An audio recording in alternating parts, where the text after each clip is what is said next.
तर नमस्कार विद्यार्थिनींनो, गृहिणींनो. आजच्या व्हिडिओमध्ये आपण राष्ट्रीय पल्स पोलिओ कार्यक्रम NID अंतर्गत जो 2026 मध्ये झालेला आहे त्या संबंधित 20 प्रश्न उत्तरे बघणार आहेत, जे की फार महत्त्वाचे आहे अंगणवाडी सुपरवायझर या भरतीसाठी. तर आपण याचे पहिले घोषवाक्य काय होते ते बघूया. तर प्रत्येक बालकाला पोलिओचे 2 थेंब, पोलिओमुक्त भारताकडे एक महत्त्वाचे पाऊल.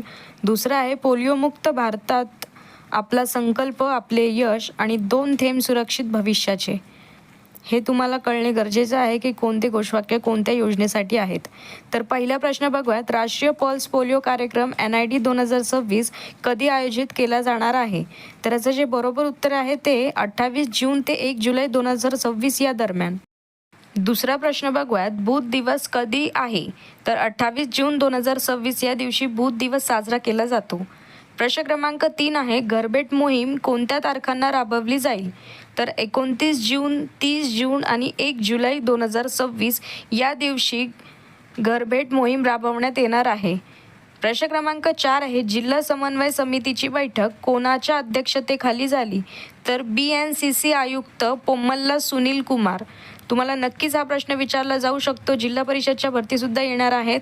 तर जिल्हा समन्वय समितीची बैठक BNCC आयुक्त पोम्मल्ला सुनील कुमार यांच्या अध्यक्षतेखाली झाली. प्रश्न क्रमांक 5 आहे. बैठकीत कोणत्या कार्यक्रमाच्या अंमलबजावणीवर चर्चा झाली? तर राष्ट्रीय पल्स पोलिओ कार्यक्रम NID 2026 या बैठकीत कार्यक्रमाच्या अंमलबजावणीवर चर्चा झाली. प्रश्न क्रमांक 6 आहे. कार्यक्रमाचा कृती आराखडा कोणत्या विभागाने सादर केला? तर आरोग्य विभागाने सादर केलेला आहे 2026 NID या अंतर्गत. प्रश्न क्रमांक 7 आहे. भारत सरकार पोलिओ प्रतिबंधाला का प्राधान्य देत आहे? जागतिक स्थलांतर वाढल्यामुळे आणि पोलिओ विषाणूचा प्रसार रोखण्यासाठी. जर तुम्हाला विचारलं भारत सरकार पोलिओ प्रतिबंधाला का प्राधान्य देते, तर जागतिक स्थलांतर आणि पोलिओ विषाणूचा प्रसार रोखण्यासाठी. प्रश्न क्रमांक 8 आहे. बुध दिवशी मुलांना काय दिले जाते? तर पोलिओचे 2 थेंब दिला जाते बुध या दिवशी. प्रश्न क्रमांक 9 आहे. घरभेट मोहिमेचा मुख्य उद्देश काय आहे? तर बुध दिवशी वंचित राहिलेल्या मुलांचे लसीकरण करणे. जर ज्या दिवशी बुध दिवसाच्या अंतर्गत जर कोणत्या बालकाचं लसीकरण राहिले असेल काही कारणास्तव, तर त्यांच्यासाठी ही योजना म्हणजे की बुध दिवशी वंचित राहिलेल्या मुलांचे लसीकरण त्यांच्या घरपोच जाऊन करण्यासाठी घरभेट मोहिमेचा मुख्य उद्देश आहे. प्रश्न क्रमांक 10 आहे. पोलिओग्रस्त देशांमधून काय रोखणे हे कार्यक्रमाचे उद्दिष्ट आहे? तर पोलिओ विषाणूचा प्रवेश रोखणे हे महत्त्वाचे उद्देश आहे. प्रश्न क्रमांक 11 आहे. VDPVचे पूर्ण रूप काय आहे? तर व्हॅक्सिन डिराइव्ड पोलिओ व्हायरस हे त्याचे लॉंग फॉर्म आहे. प्रश्न क्रमांक 12 आहे. VDPV प्रकरणे टाळण्यासाठी कार्यक्रमात कोणती उपाययोजना आहे? तर प्रभावी लसीकरण व देखरेख ही VDPV अंतर्गत महत्त्वाची उपाययोजना आहे. प्रश्न क्रमांक 13 आहे. कोणतेही प्रकरण दुर्लक्षित राहू नये यासाठी काय मजबूत केले जाणार आहे? तर देखरेख सर्व्हिलायन्स व्यवस्था. प्रश्न क्रमांक 14 आहे. HRAचे पूर्ण रूप काय आहे? तर हाय रिस्क एरिया हा याचा फुल फॉर्म आहे. फुल फॉर्मवर देखील आपण एक व्हिडिओ बनवलेला आहे सेपरेट, ते जाऊन एकदा चेक करा, महत्त्वाचा आहे.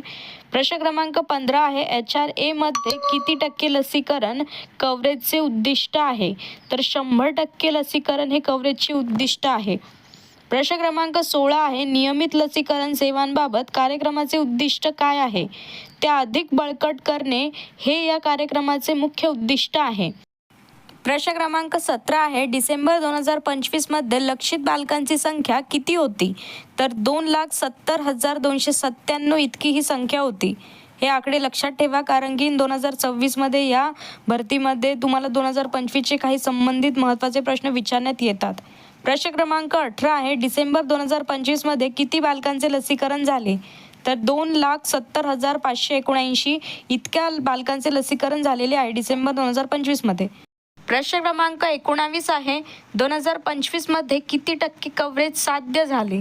तर 100.10% इतके कव्हरेज साध्य झालेले आहे. प्रश्न क्रमांक 20 आहे. लसीकरण कर्मचारी व पर्यवेक्षकांसाठी कोणता उपक्रम राबविला जात आहे? तर प्रशिक्षण हा महत्त्वाचा उपक्रम राबवला जात आहे.